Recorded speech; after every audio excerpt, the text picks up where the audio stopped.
ஹரே கிருஷ்ணா. வந்திருக்க அனைத்து பக்தர்களுக்கும் அடியனுடைய பணிவான வணக்கங்கள், வந்தனங்களை தெரிவித்துக் கொள்கிறேன். இந்த மாலை பொழுதில் மீண்டும் உங்களை சற்சங்கம் மூலியமாக சந்திப்பதில் அடியேனுக்கு பெரும் மகிழ்ச்சி. சரி, இன்றைக்கி ஒரு அற்புதமான நம்ம ஸ்லோகம் பார்க்குறோம். ஸோ எல்லாத்துக்கும் என்னுடைய கனெக்ட் எல்லாம் கரெக்டாக இருக்குல்ல. ஸோ யாருக்கும் பிரபு நீங்கள் பேசுகிறது எல்லாம் விட்டு விட்டு போகுது பிரபு, என்ன அந்த சிடி போட்டு அந்த சிடி பிளேயரில் சிக்காட் பண்ண மாட்டுமா, அந்தமாரி மாட்டிக்கிட்டு இருக்கு பிரபு அப்படின்னு யாராவது பண்ணிச்சு, இந்த மாதிரி பண்ணிச்சுன்னா உடனே தெரிவிங்க. முன்னே நம்ம டாத்தா பாய்ப்போம், இப்போல்லாம் யூனிஃபை வச்சு பாய்க்கிறோம். அப்பயே பிரச்சனைனா சம்திங்கிறோம். ஓகேங்களா? ஸோ மித்தபடி வேறு ஒன்றும் இல்லை, நம்ம கிளாஸ் ஆரம்பிக்கலாம். ஓகே. ஸோ எல்லோரும் கீதை இருக்கிறவங்க கண்டிப்பாக கீதையை இன்றைக்கி திறந்து வச்சுக்கோங்க. பகவத்கீதை உண்மையுருவில் அத்தியாயம் 14 ஸ்லோகம் 10-11 பார்க்குறோம். Bhagavad Gita as it is chapter 14 text 10 and 11. Okay, அருமையான ஸ்லோகம். ஜட இயற்கை முகுணங்கள், 3 குணங்கள் பற்றி இன்றைக்கி இதில் முக்கியமாக பேசுகிறாங்க. ஸோ ராஜஸ்தமஸ்சாபி பூயः சத்வம் பவதி பாரதः ராஜசத்வம் தமஸ்சைவः தாமசத்வம் ரஜஸ்ததः. ஓகே, தமிழில் படிச்சிடுறேன். பரதரின் மைந்தனே, சத்வகுணம் சில சமயங்களில் ரஜோகுணத்தையும் தமோ குணத்தையும் தோற்கடித்து மேலோங்குகின்றது. சில சமயங்களில் ரஜோகுணம் சத்வகுணத்தையும் தமோ குணத்தையும் தோற்கடிக்கின்றது. மேலும் இதர சமயங்களில் தமோ குணம் சத்வகுணத்தையும் ரஜோகுணத்தையும் தோற்கடிக்கின்றது. இவ்வாறு உயிர்நிலைக்கான போட்டி எப்போதும் நிலவுகின்றது. ஸோ அடுத்து அந்த 11 ஸ்லோகம் நம்ம பார்த்துடலாம். சர்வத்வரேஷு தேக அஸ்மின் பிரகாச உபஜாயதே ஞானம் யதா ததா வித்யாத் விர்த்தம் சத்வம் இதி உதஹ. ஓகே, நம்மள படிச்சிடும். உடலின் எல்லா கதவுகளும் ஞானத்தால் பிரகாசிக்கும் போது சத்வகுணத்தின் தோற்றத்தை அனுபவிக்க முடியும். சரி, ஓகே. ஸோ இந்த 10வது ஸ்லோகம் இந்த தொடர்ச்சியாக பகவான் பார்த்தீங்கன்னா 9 ஸ்லோகத்துலேயும் பார்த்தீங்கன்னா 3 குணங்கள் பற்றி பேசுகிறாரு. சாத்விக குணம், ரஜோ குணம், தமோ குணம். இப்போ நம்மளுக்கெல்லாம் சில சமயம் இந்த 3 குணங்கள் பற்றி ஞானம் இல்லை. 3 குணங்கள் பற்றி ஞானம் இல்லை. ஆரம்பத்தில் திருவாசகமாக திருமந்திரமா இதில் நம்ம படிக்கிறப்ப இந்த 3 விஷயங்கள் பற்றி அங்கே போட்டிருக்கோம். யார் திருவாசகம் திருமந்திரம் படிச்சிருந்தீங்களோ சின்ன வயசுலையா சரி, அது மாதிரி டைம்லாம் சரி, கண்டிப்பாக அதில் இந்த முக்குணங்களை பற்றி பேசியிருப்பாங்க. ஆனால் இந்த அளவுக்கு டீட்டெயிலாக இருக்காது. அது நாங்கள் என்ன பண்ணுவோம், அதோடைய தமிழ் மேடில் அது இருக்கிற அந்த ஒரு இதுலேயும், அப்போ சிவபெருமானமில் இருந்த அந்த ஒரு இதுலேயும் அந்த திருமந்திரம் திருவாசகமும் அப்படியே கடன்னு படிச்சுட்டு போயிடுவோம். அப்புறம் டீச்சர்ஸ்லாம் மார்க்ஸ் கொடுப்பாங்க, நல்லா படித்தாங்க, அந்த ஒரு இதுக்காக படிச்சுட்டு போவோம். அப்போ ஞாபகம் இருக்குது, சத்வகுணம் ரஜகுணம் தமோ குணம் பற்றி அந்த திருமந்திரம் அல்லது திருவாசகத்தில் போட்டிருக்கு. ஆனால் இதை பற்றி முழு டீட்டெயில் எங்கே கிடச்சிச்சின்னா இங்கே கிடச்சிச்சு. பகவத்கீதை உண்மையுருள் பகவத்கீதை ஆசிடிஸ். ரஜோகுண தமோ அது சாத்விக குணம் என்றால் என்ன, ரஜோகுணம் என்றால் என்ன, அப்புறம் தமோ குணம் என்றால் என்ன. நமக்கு ஏற்கனவே அனுபவம் இருக்குது. சில சமயம் நல்லா சாந்தமாக பேசுவோம், சில சமயம் கடுக்கடுன்னு கோபமாக பேசுவோம், சில சமயம் ஏண்டா இருக்கிற மாரி நம்ம நடந்துக்குவோம். இது எல்லாமே குணங்கள் இது. பட் அந்த நேரத்தில் அந்த தருவாயில் நமக்கு நாலேஜ் இல்லாததுனால நம்ம ஏனோ தானோ வாழ்ந்துட்டோம். பட் கிருஷ்ணர் டீட்டெயிலாக சொல்கிறாரு. அர்ஜுனருக்கு கிருஷ்ணர் இந்த ஞானத்தை 2வது அத்தியாயத்திலே சொல்லிட்டாரு. 2வது அத்தியாயத்திலே சொல்லிட்டார். கிருஷ்ணர் எப்பயுமே அப்படி தான், வெரி ஸ்மார்ட். ஏன்னா பகவான் அல்லவா. அர்ஜுனருக்கு உடனே அந்த விஷயத்த சொல்லாமல் ஆரம்பத்திலே சொல்லிட்டாரு. ஏன் சொன்னார்னா, அப்போ தான் அவர் ஒவ்வொரு ஸ்டெப் வைக்கும்போது அர்ஜுனர் டக்குன்னு அந்த ஒரு இதாகிட மாட்டார், திருக்கிட்டு போயிட மாட்டார். அந்த அளவுக்கு அந்த நாலேஜ் இருக்குது. ஹரே கிருஷ்ணா, ஹரே கிருஷ்ணா, ஹரே கிருஷ்ணா. வாங்க. ஸோ அந்தளவுக்கு ஹரே கிருஷ்ணா மாதையே வாங்க. இப்படி பூந்தாங்க முந்தி அல்ல கேட் இங்கே தோந்திருக்கு. இந்த கேட் ஓகே, ஆனால் இப்போ இதில் வந்து ஜாயின் வாங்க. ஸோ அப்போ அந்தளவுக்கு வந்து அந்த விஷயங்கள் வந்து சொல்லப்பட்டிருக்கு. விஷயமே கிருஷ்ணர் வந்து அர்ஜுனர்கிட்ட சத்வகுணம், ரஜகுணம், தமோகுணம் பற்றி பேசிட்டார். எங்கன்னா 2வது அத்தியாயம் 45வது ஸ்லோகத்தில் திரைகுண்ய விஷயா வேதா நிஷ்ட்ரைகுண்யோ பாவர்ஜுனः நிர்வந்தேவ நித்யசத்வஸ்து நிர்ஜோகஷேம ஆத்மாவன். இதில் வந்து கிருஷ்ணர் என்ன சொல்கிறாருன்னா, வேதங்கள் பொதுவாக பௌதிக இயற்கையின் முக்குணங்களை பற்றியவை. வேதங்கள் பொதுவாக பௌதிக இயற்கை குணங்களை பற்றியவை. அர்ஜுனா, 3 குணங்களுக்கு அப்பாற்பட்டவனா ஆவாயாக. எப்போ சொல்லியிருக்காரு? ஆத்ம தத்துவத்தை கொடுக்குறப்பே இந்த விஷயத்த சொல்லிட்டாரு. யார்?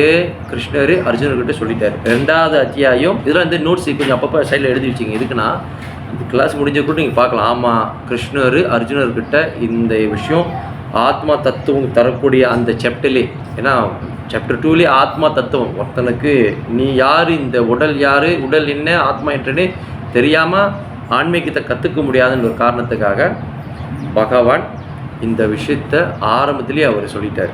ஓகேவா? ஸோ எல்லா இருமைகளிலிருந்து விடுபட்டு பொருள்களை அடைதல், பாதுகாத்தல் ஆகிய கவலையிலிருந்து விடுபட்டு தண்ணீர் நிலை பெறுவாயாக. ஸோ கிருஷ்ணர் கட்டமே என்ன சொல்கிறாரா, நல்லா கவனிங்க இந்த வேர்ட்ஸை.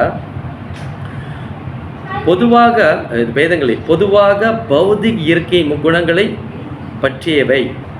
அதாவது அந்த முக்குணங்கள் சார்ந்து தான் இந்த உலகமே இருக்குது. பௌதிக உலகம், மெட்டீரியல் பிளாட்ஃபார்ம், இந்த மெட்டீரியல் வேர்ல்டு. அர்ஜுனர் பார்த்து சொல்கிறாரு, 3 குணங்களுக்கு அப்பாற்பட்டவனா அவையாக. அதாவது கிருஷ்ணருடைய வேண்டுகோள் என்னன்னா, அவருடைய இது என்னன்னாக்கா, முக்குணங்களுக்கு நீ அப்பாற்பட்ட ஆகணும். அதுக்கு பேர் வந்து நீர்குணான்னுவாங்க. பட் இந்த டாபிக் நம்ம இப்போ போவேன்னா, வந்து என்னென்னா, சத்வனா என்ன, ரஜோனா என்ன, தமோனா என்ன அப்படின்ற பார்த்துட்டா அதுக்கப்புறம் சுத்த சத்துவனாக்கா முக்குணங்களுக்கு எல்லாமே சுத்த சத்துவத்துக்கு வருது. பட் 3 குணத்துலேருந்து விடுபட்டு ஒன்று தமோ குணத்துலேருந்தா ரஜகுணத்துலேருந்தா சாத்விக குணத்துக்கு வரணும். ஸோ அதுக்குண்டான என்னென்ன செயல் இருக்குது, கிருஷ்ணர் என்னென்ன வழிகள் சொல்லியிருக்காரு நம்ம மேற்கொண்டு பார்க்கலாம். ஸோ விஷயத்தில் எடுத்து இப்படி அவர் ஒரு விஷயத்த சொல்கிறார். பகவான 2வது அத்தியாயம் 45 ஸ்லோகத்திலே முக்குணங்கள் பற்றி ஒரு என்ன சொல்லுவாங்க, ஒரு விஷயத்தை நம்ம சொல்கிறதுக்கு முன்னே ஒரு சின்னதாக ஒரு விஷயம் சொல்லி வச்சுருவோம். நான் பேச போகிறது ரொம்ப பெரிய கதை, அதுக்கு முன்னே என்னென்ன நான் பேச போகிறேன், என்னென்ன இதுக்குள்ளே இருக்குது அப்படின்னு சொல்கிறதுக்கு முன்னே சிறு விஷயமாக அங்கங்கே பகவான் அங்கங்கே ஒரு தலைப்பையும் செதுக்கி வச்சுட்டாரு. அப்போ அது திரும்பி அதை வர்றப்போ, ஆமாம் முன்கூண்டி கிருஷ்ணர் சொன்னார் இந்த இதில் அப்படின்னு அர்ஜுனருக்கு நினைவு விட்டுறதுக்காக அவர் அப்படி செஞ்சார். ஓகேவா? ஸோ அதுக்கப்புறம் அவர் பார்த்தீங்கன்னா 7வது அத்தியாயத்தில் 12வது ஸ்லோகத்தில் திரும்பி அவர் நிச்சயம் பண்ணுவார், சொல்லுவார், வலியுறுத்துவார். இதெல்லாம் எதுக்குன்னா, அப்போ தான் அர்ஜுனருக்கு இதெல்லாம் வந்து புரியும் அப்படின்ற காரணத்துக்காக. ஏ சைவ சாத்விக பாவக ராஜஷ்ட தாமஷ்ட சாயே மத்த ஏவதி தான் வித்தி ந துவைவம் தேஷு தே மயி. சத்வம், ரஜஸ், தமஸ் இவற்றில் எந்த வாழ்க்கை நிலையானாலும் அவை எனது சக்தியால் படைக்கப்பட்டவை என்பதை அறிவாயாக. இந்த சத்வகுணம், ரஜகுணம், தமகுணம் என்ற விஷயம் என்னால் படைக்கப்பட்டது அர்ஜுனா அப்படின்னு பகவான் ஸ்ரீகிருஷ்ணர் அர்ஜுனர்கிட்ட சொல்கிறாரு. ஒரு விதத்தில் நானே இல்லா என்ற போதிலும் நான் சுதந்திரமானவன். எஸ், இப்போ வந்து இதே பௌதிக உலகத்துக்கு எந்த ஒரு ஜீவாத்மா வந்தாலும்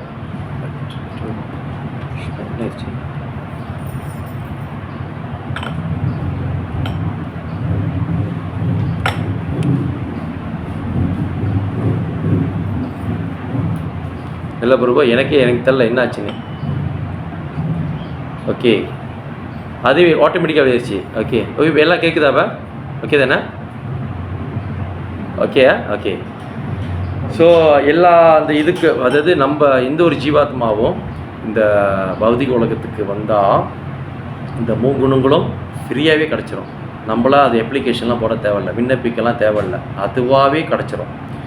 அந்தமாரி ஆனால் நம்ம பௌதிக இந்த உலகத்துக்கு இந்த ஒவ்வொரு ஜீவாத்மாவும் எந்த உடல் எடுத்துக்கிறாங்களோ அந்த எந்த உடல் எடுத்தாலும் இந்த முக்குணங்கள் ஃப்ரீயாகவே கிடைச்சிடும். அந்த அளவுக்கு இந்த பௌதிகத்துக்கு ஆதிக்கம். ஓகேவா? ஸோ ஆனால் கிருஷ்ணன் என்ன சொல்கிறது, ஒரு விதத்தில் நானே எல்லாம் என்ற போதிலும் நான் சுதந்திரமானவன். அவர் சொல்கிறார், இந்த முக்குணங்கள்லாம் எனக்கு அப்பாற்பட்டது. நான் ஜட இருக்கையின் குணங்களுக்கு உட்பட்டவன் அல்ல, மாறாக அவை எனக்குள் அடக்கம். அதெல்லாம் எனக்கு இதாகாதுன்னு இங்கே ஒரு பாயிண்ட் ஆஃப் வைக்கிறாரு. இப்போ நீங்கள் பார்த்தீங்கன்னா பிரபுபாதா என்ன பண்ணார், அவர் இந்த கீதைய எடிஷன் வெளியாக்குறப்ப அவர் படத்தோடு வெளியாக்கியிருப்பார். நான் சொன்ன இந்த ஸ்லோகத்துக்கு ஏற்ற மாதிரி இந்த புக்கில் பார்த்தீங்கன்னா படம் இருக்கும் பாருங்க. அந்த 3 பெண்மணிகள், அந்த 3 பெண்மணி யாருன்னா, ஒரு பெண்மணி சத்வகுணம், ஒரு பெண்மணி ரஜோகுணம், இன்னொரு பெண்மணி தமோகுணம். அங்கே 2 வேலையாளுக்கு வேலை செய்வாங்க. ஒருத்தர் வர சண்டை போடுற மாரி ஒரு காட்சி அவர் கொடுத்துருப்பாரு. அந்த வேலை செய்கிறப்ப அவங்களுக்குள்ள என்னென்ன குணங்கள் ஏற்படுது, என்னென்ன குணங்கள் அது செயல்படுது அப்படின்ற விஷயத்த அவர் இங்கே காட்டுவார். இதில் படமாக காமிச்சிருப்பார். ஸோ இது ஒரு நல்ல ஒரு இது. அதுக்கப்புறம் பகவான் ஸ்ரீ கிருஷ்ணர் இன்னும் நிறைய இடத்துல அவர் சொல்லியிருப்பார். நம்ம இந்த ஸ்லோகத்தில் என்னென்ன விஷயங்கள் போட்டிருக்குன்னு நம்ம பார்க்கலாம். ஓகே. ராஜஸ்தமச்சாபி பூயஹ. ராஜனா ரஜோகுணம், தமனா தமோகுணம், ச மேலும் அபிபூய அடக்கி சத்வம் பவதி பாரதாக. ஓகே. சத்வனா சத்வகுணம், பாவத்தினா முக்கியமானகின்றது, பாரதனா கிருஷ்ணர் பரதனின் மைந்தனே அப்படின்னு சொல்கிறாரு. அப்புறம் ரஜசத்வம் தமச்சைவ. ஓகே. ரஜசத்வம் தமச்சைவ அது என்ன சொல்லுதுன்னா, ரஜோகுணமும் அப்புறம் சாத்விக குணமும் தமோகுணமும் தமஸ் சைவ, அதுபோல் தமசத்வம் ரஜஸ்தது, அதாவது தமோகுணம் சத்வகுணம். அதாவது என்ன சொல்கிறாங்கன்னா, சத்வகுணம்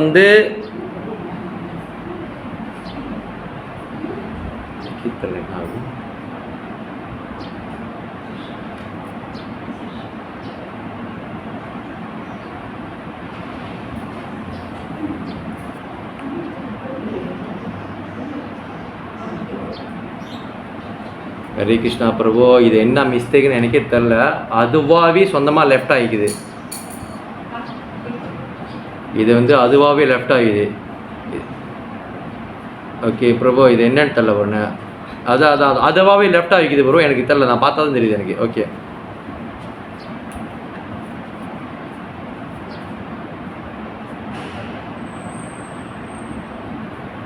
ஹரே கிருஷ்ணா ப்ரோ, இயர்ஃபோன் அதில் தான் இருக்கு ப்ரோ. அதுவாக வெளியேறுது, என்னென்னு தெரில. I don't know what happen. Okay. So போன வாட்டி வைஃபை, இந்த வாட்டி ஆப்ஸ் சொந்தமாக வெளியேறுது அது. ஓகே, பரவாயில்ல. எது இருந்தாலும் இந்த தடைகள் இருந்தாலும் நம்ம இப்போ மாரி செய்கிறோம் கிளாஸ். ஓகே. ஸோ இந்த விஷயம் இப்போ அதில் போடப்பட்டிருக்கு. ஓகே. பகவானுடைய இந்த விஷயம் இதில் சொல்லப்பட்டிருக்கு மாரி. அப்போ பகவான் சொல்கிறாரு, சத்வகுணம் சில சமயங்கள் ரஜோகுணத்தையும் தமோகுணத்தையும் தோற்கடிச்சிடும். சத்வகுணத்தில் இருந்தால், 3 குணங்கள் இருக்க, சத்வகுணத்தில் அதிகமாக இருந்தால் ரஜோகுணமாக இருக்கட்டும் தமோகுணமாக இருக்கட்டும் நம்மளுக்கு அப்படியே காண போயிடும். சத்வகுணத்து அதிகமாக இருந்தால். அதேமாரி சில சமயம் ரஜோகுணத்தில் அதிகமாக இருந்தால் சத்வகுணமும் தமோகுணமும் காண போயிடும். அதேமாரி தமோகுணத்தில் இருந்தால் சத்வகுணமும் ரஜோகுணமும் தோற்கடிச்சிடும். இது ஒன்றுக்குள்ளே என்ன சொல்லுவாங்க, ஒரு போட்டி மாரி. ஓகே, நீ பெருசா, நீ வேகமாக இருக்கியா, நான் வேகமாக இருக்கேனா, அந்த மாதிரி காட்டுற மாரி இந்த விஷயத்தில் இங்கே பேசியிருப்பாங்க. ஸோ இதுக்கு நிறையா உதாரணங்கள் கொடுத்துருப்பாரு பிரபுபாதா. பார்த்திங்கன்னா, ரஜோகுணம் முக்கியத்துவம் பெறும்போது சத்வகுணமும் தமோகுணமும் தோற்கடிக்கப்படுகிறது. சத்வகுணம் முக்கியத்துவம் பெறும்போது ரஜோகுணமும் தமோகுணமும் தோற்கடிக்கப்படுகிறது. தமோகுணம் ஆதிக்கம் செலுத்தும் போது ரஜோகுணமும் சத்வகுணமும் தோற்கப்படுகிறது. இது ஒரு போட்டி மாரி. இந்த போட்டி எப்போதும் தொடர்கின்றது. ஸோ கிருஷ்ண உணவில் முன்னேற்றம் பெறுவதில் உண்மையான ஆர்வமுடையவன் இந்த குணங்களிலிருந்து உயிர் பெற வேண்டும். கிருஷ்ண உடல் ஆர்வம் உடையவங்க, இன்ட்ரெஸ்டாக இருக்கிறவங்க, இந்த ஒவ்வொரு தமோ குணத்தில் இருக்காங்கன்னா ரஜோகுணத்துக்கு அவங்க இதாகணும். ரஜோகுணத்தில் இருக்காங்கன்னா தமோ குணத்தில் ஆகணும். இந்த தமோ குணத்தில் இருந்தால் ரஜோகுணத்துக்கு இதாகணும், முன்னேறி வரணும். ரஜோகுணத்தில் இருக்கவங்க சாத்விக குணத்துக்கு முன்னேறி வரணும். சாத்விக குணத்தில் ஆதிக்கமாக அது இது பண்ண அவங்க அதுக்கப்புறம் தான் சுத்த சத்துவத்துக்கு வருவாங்க. எந்த மூகுணத்துக்கும் அப்பாற்பட்டு வருவாங்க, பியாண்ட் 2-3 மூட்ஸ். ஓகே. ஸோ ஒரு குறிப்பிட்ட குணத்தின் ஆதிக்கம் நடத்தை, செயல்கள், உண்ணுதல் போன்றவற்றின் மூலம் வெளிப்படுகின்றது. ஸோ இந்த விஷயங்கள் எந்தெந்த விஷயத்தை சார்ந்து இருக்குது அப்படின்னு பார்க்குறப்ப இதில் வந்து பூர்வபாதம் சொல்கிறாரு.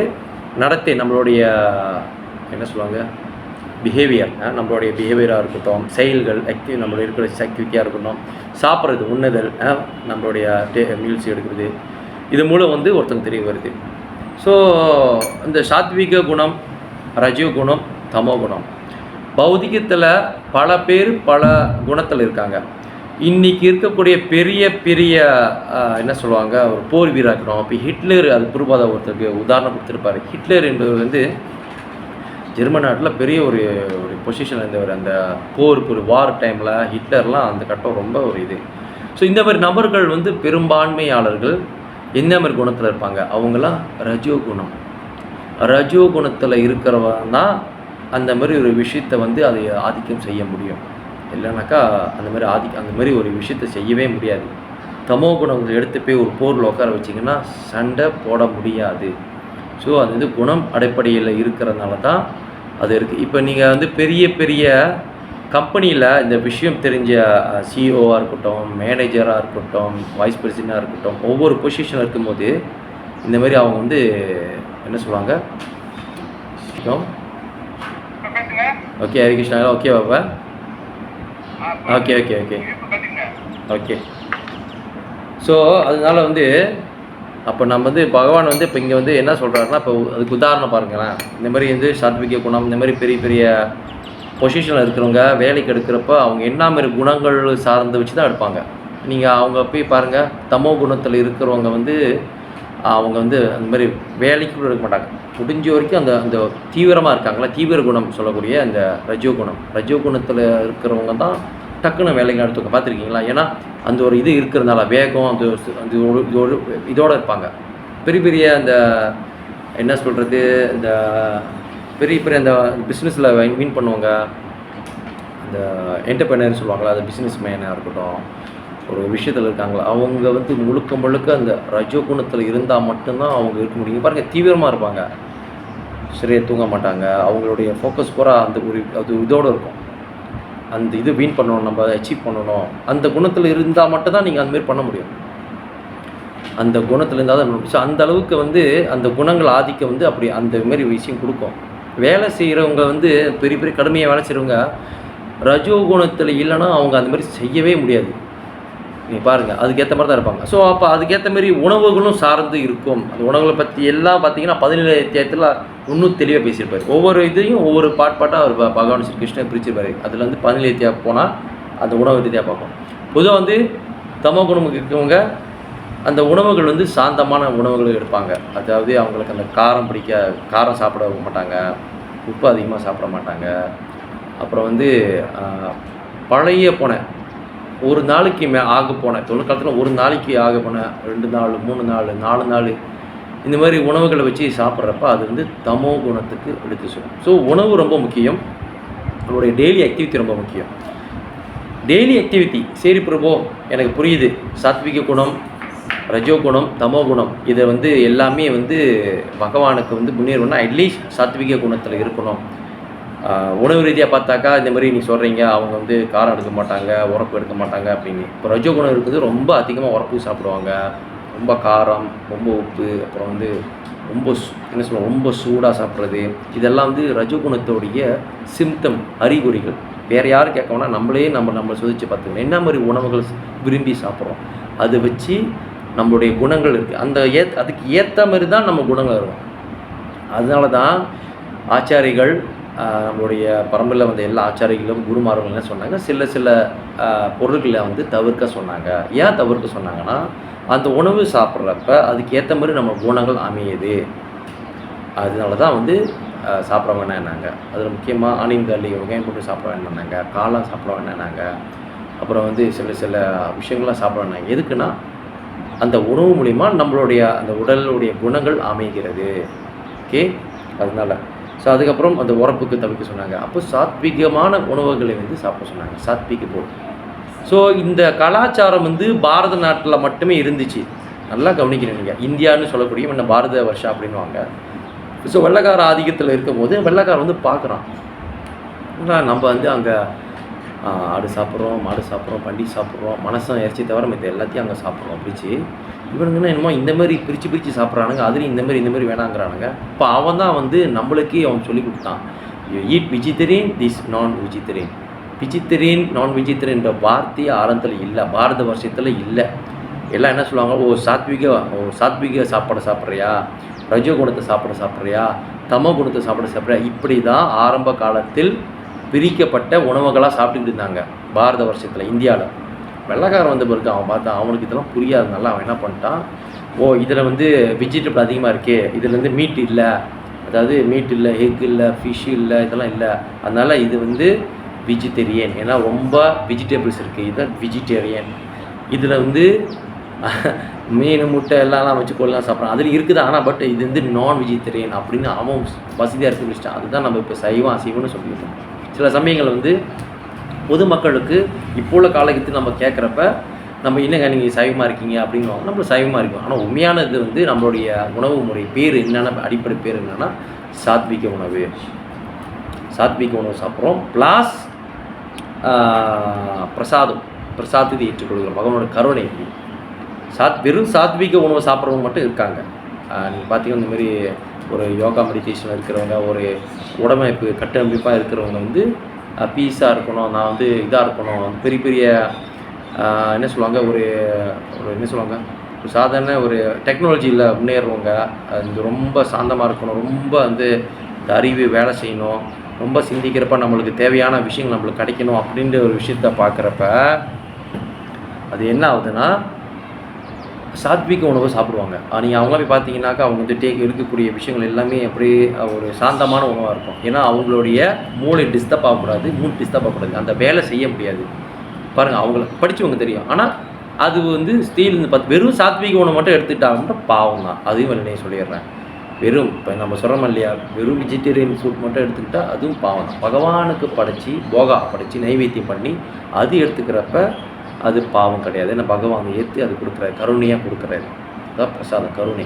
ஓகே, நம்ம இந்த விஷயத்த பார்த்துட்டோம். அப்புறம் வந்து இன்னொன்று விஷயம் பொருளை வச்சு பேசுகிறேன்.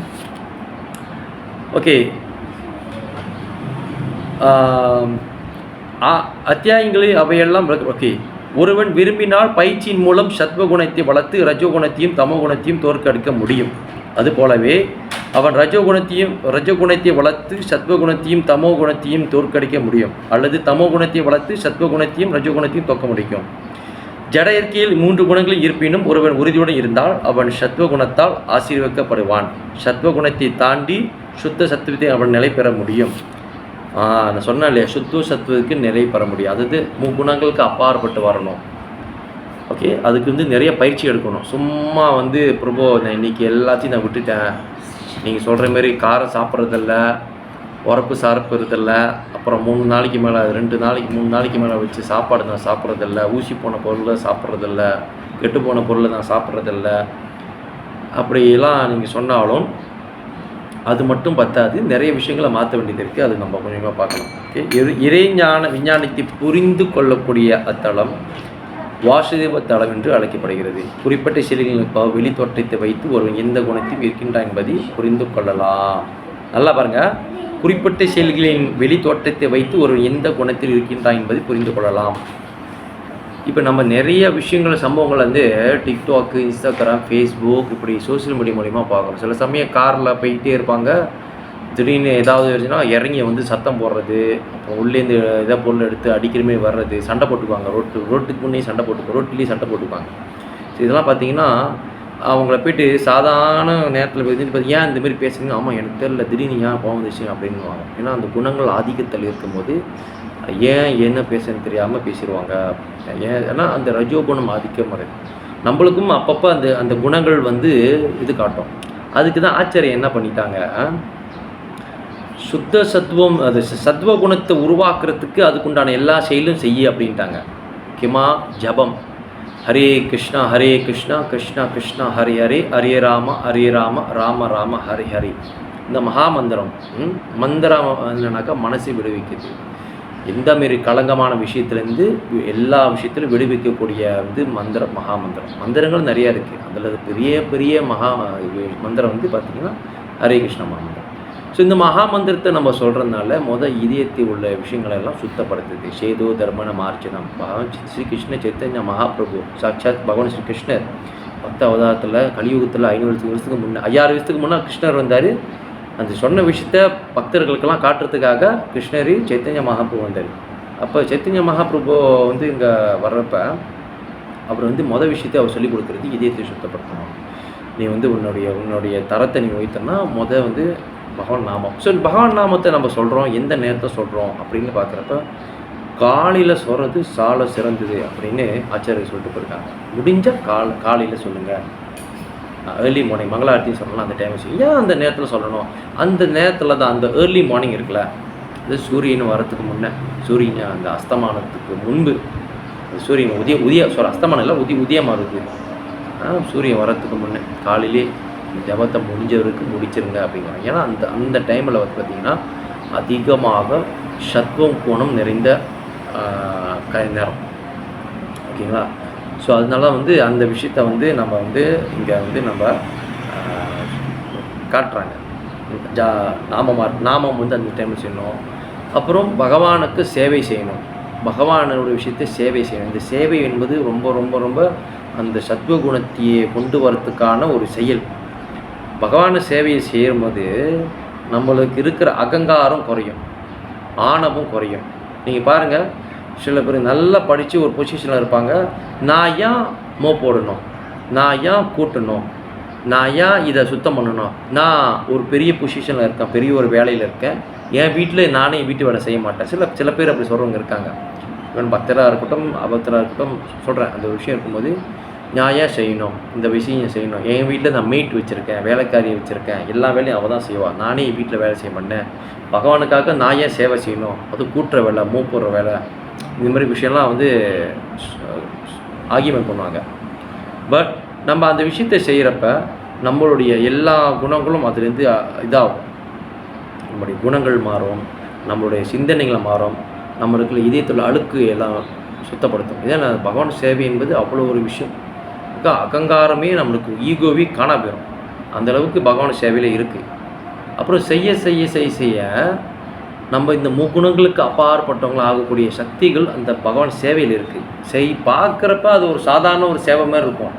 இல்லை இது வீட்டில் செய்கிறதே இங்கே செய்ய சொல்கிறாங்க, அது இதெல்லாம் அங்கேயும் செய்கிறோம், அப்போ வீட்டில் செய்கிறதே எனக்கு கிடைக்கலாமா, அது வேறு. அது நம்மளோட கடமையாக இருக்கலாம், நம்மளுடைய வீட்டிலுடைய மெயின்டைனுக்காக செய்யக்கூடிய அது சுத்தமாக செய்கிறது இது. ஆனால் இங்கே செய்கிறப்ப சாக்ஷாத் பகவானுக்கு செய்யக்கூடிய ஒரு சேவை. நம்ம இந்த உலகத்தை விட்டு போகும்போது கோலோக விருந்தாவனத்தில் இதை விட அதிகமான சேவை அங்கே செய்ய வேண்டிய விஷயங்கள் இருக்குது. பட் நம்ம இங்கே செய்கிறப்ப பகவான் அதை ஏற்றுக்கிறார். அன்போடனும் எனக்கு நீ பக்தி செய்யும்போது அதை நான் ஏற்றுக்கிறேன், அன்பு எதிர்பார்க்குறாரு பகவான் ஸ்ரீகிருஷ்ணன். அன்பு எதிர்பார்க்கக்கூடிய நிலைமையாக இருக்கார். அவருக்கு கிடைக்காத விஷயங்களாக அவருக்கு அன்பு கொடுக்காததுக்கு கோபிர்களா 108 கோபிர்களும் அப்படிப்பட்ட அன்பு தராங்க. அதுவே அவருக்கு பெரிய விஷயம். இருந்த போதிலும் பகவான் நம்மகிட்ட எதிர்பார்க்குறாங்க.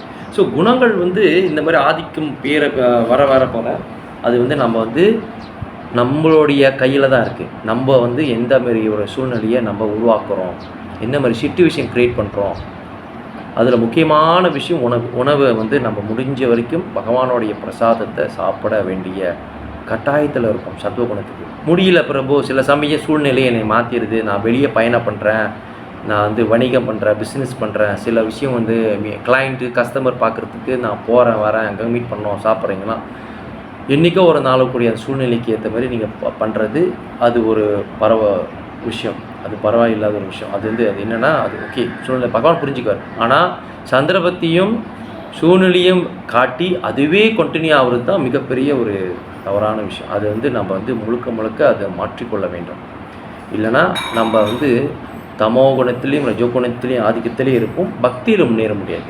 இவ்வளோதான் விஷயம். என்ன பிரபு, நான் சேவை செய்கிறேன், வரேன், கிளாஸ் கேட்குறேன், நித்தியம் பாகவதி சேவை தினமும் கிளாஸ் கேட்குறேன்.